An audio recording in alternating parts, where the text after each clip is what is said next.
In my experience, stories start one of two ways.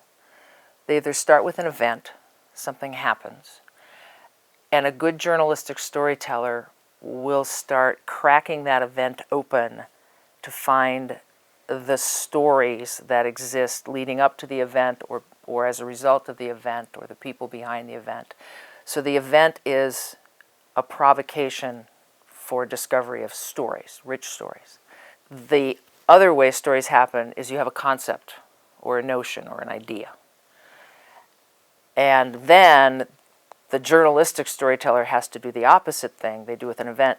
They have to take that big concept, homelessness, gay marriage, war, and they have to start saying, how can we break this up into definable, smaller, on-the-ground, manageable stories?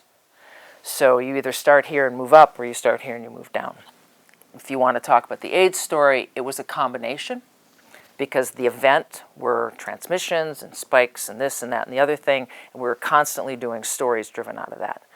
And then the big concept that we ended up stumbling across was, let's take somebody inside the lives of somebody dying with AIDS. Now you've got a big idea. Now you've got to find the people to support that idea.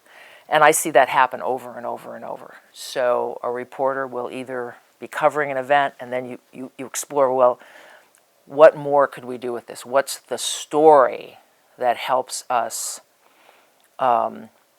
explain this event more? Or they'll have a notion, a passion about something, and then you say, okay, how could we find a story, a discrete story, to illustrate that concept? My experience is that stories that come from concepts and then are turned into pieces that actually work are more powerful. But it's harder to do because you have to take the time to find the right specifics that feed the concept, and they can get kind of mushy. Stories that start from events, then the wrestle is you have to do them fast enough that the event still has some sort of a news hook or tether so that you don't lose the time hook. We conceived of that story in, I think it was November of 1985, right after Rock Hudson died. Rock Hudson, major Hollywood heartthrob, announced about 3 months before he died that he had AIDS, and it had been in a long-time love affair. So we conceived of a diagnosis to death story, I think in November of '85. We found Dick Hansen in August, or heard about him in August or September of '86, and first met him in November of '86. Did not reach agreement about him and his partner being our diagnosis to death couple until probably the following spring in '87. So it was a long process, and along the way we interviewed and talked to several other people with AIDS and rejected them, terrible word given the context, decided for several reasons that they weren't our subjects because they couldn't carry the weight of this story. They either didn't want their names used,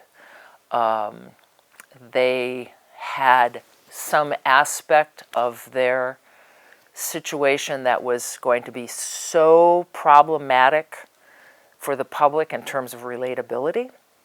Dick and Bert were farmers, Minnesota pig and corn farmers.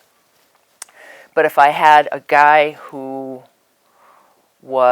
had lived a very, very, very fast lane gay life, going to the leather bars and poppers and bathhouses on the weekends, not a lot of people are going to relate to him the same way, and therefore they're going to look at that and not look at the reality of what it's like to die with this terribly stigmatized disease.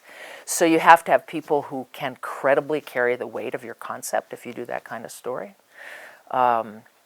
And you have to have full access. And it's really hard when you immerse yourself in people's lives that deeply to get full access. You have to know everything. Doesn't mean you write everything, but you have to know everything, including the bad stuff.